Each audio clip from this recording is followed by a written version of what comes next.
Some people plan and plan and plan obsessively. Some have no plan whatsoever and work one out on the fly. Both have their strengths and their weaknesses. So today I want to talk about, is it better to prepare or to improvise? Now, the structure for this video is going to be a little bit different. I'm going to list the pros and the cons of both preparing and improvising, and then I'll offer my take on which one is better as well for whichever situation comes up, I guess. So, without any further ado, let's get started. Let's start with the pros of preparing. Number one, practice makes perfect. So there's nothing wrong with putting in that work like Kobe in the gym, practicing your shots, making a plan, because practice eventually does make perfect. If you put in enough hours at something, eventually you are going to get good at it. Number two, planning gives you a fallback in case you freeze up. In sales, they teach you a script if you're on the phones or if you're selling door to door or if you're in the office. And the reason they give you this script is they liken it to a skeleton. So that way you have the general structure of it, and then it actually gives you more freedom in order to improvise and put your own spin on it and make it human. But planning does give you that fallback in case, there is a lull in conversation. In case you freeze up, you can always revert back to what you know, your plan. And then number three, you've taken the time to consider potential outcomes if you've had a plan. This implies that you must have assessed some rudimentary risk so that way you don't go in completely unprepared. And of course, it doesn't hurt to at least do a general reconnoitering of the situation before you walk into anything. That's not always an option in some cases, however. So let's move into the cons of preparing. Firstly, following the plan to the letter can be inflexible, and if a curveball is thrown your way, it can actually hurt you if you're one of those people who follows plans to the letter and is very inflexible. A prime example of this would be for public speaking. If you are glued to your cue cards and to your notes, and you're just reading off of them with no improvisation, no verb to it, people are going to catch on to that. It's going to sound tedious. It's going to sound robotic. Conversely, if let's say you have a road trip planned out and everything is going to plan, but you say, okay, we need to make it to the train station at this particular time. We've planned our departure dates that we get to the train station at exactly this point in time, so that way we make the train, and your tire blows out. You haven't accounted enough for any potential risks that may have happened. So following your plan to the letter can be a little bit inflexible. The second thing, over planning is a real thing. And this will take momentum away from you if all of your time is spent planning and risk assessing and considering every single possible outcome. This is known by paralysis by overanalysis. It is a real thing, and it is one of the cons of being an obsessive planner and prioritizing too much preparing in the situation.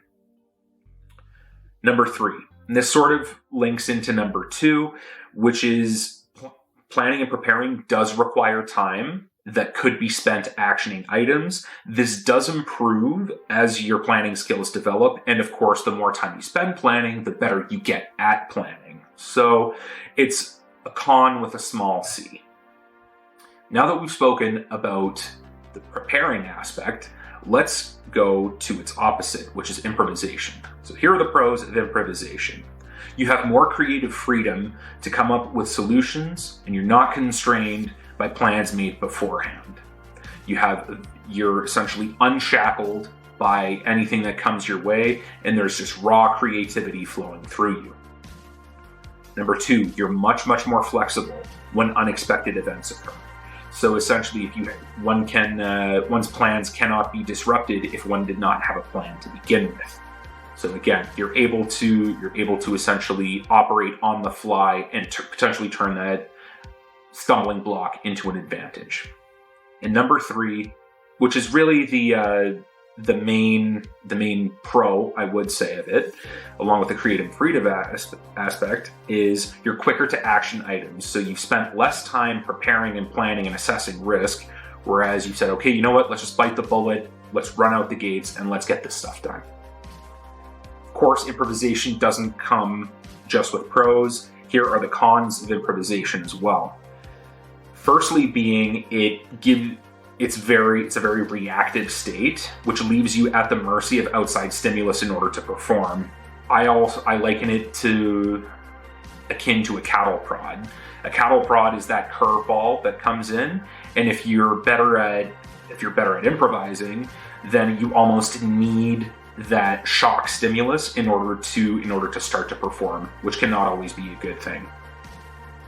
Secondly, there's no fallback option if your improvised solutions fall short. The wonderful thing about having a skeleton, or about having a script or having a plan, is that you do have that fallback option in case it gives you almost paradoxically greater freedom in order to improvise, because you know you have that fallback in case everything else does not work. And number 3, which is possibly for me the most important, if you're really good at improvising, this can breed an air of overconfidence, and it can also lead you to start winging it a little bit more. And this carries a greater risk of putting out a lower quality end product. So if you're just, let's say very, very few people can improvise and have it consistently be a high quality product, that's usually why videos like these tend to be somewhat scripted or have a little bit of a skeleton script, rather than just being raw, pure stream of consciousness, although that can sometimes work in its favor. In my opinion, it's important to attempt to combine the best of both. Some people are more plan-oriented and who are obsessive planners, and they're absolutely great at what they do.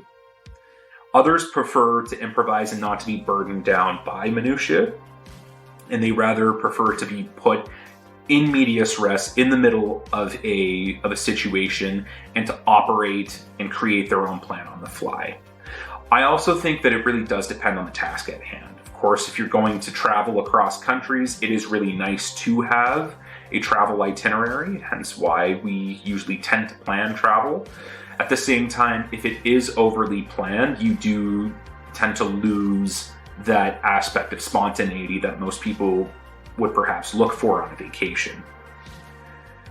Now, I would say that having a rudimentary plan is definitely very, very valuable, because again, I'm of the mind that, for the third time I'll say this, if you have that skeleton, that rudimentary plan, you are going to have more freedom to improvise.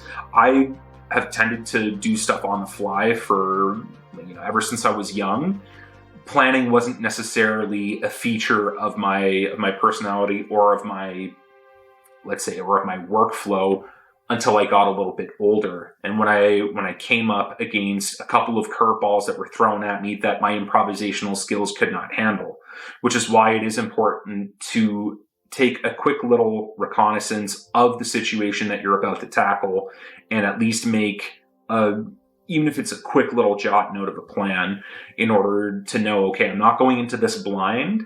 I still have my creative freedom in order to find a unique solution to the problem without being overly burdened by a plan. However, I do have these 3 points that I can fall back on. So this is why I think it's better neither being overly plan obsessive or overly plan averse, improvisational. One is not necessarily better than the other. I think we need to take as many of the pros from each as possible and try to apply that to our workflow. But please let me know what you think in the comments below. Have I missed the mark with this? Is it better to plan obsessively, or is it better to just say, you know what, screw the plan, we'll burn the paper, and we'll blaze our own trail? In any event, let me know what your thoughts were in the comments below. And as always, thank you so much for watching.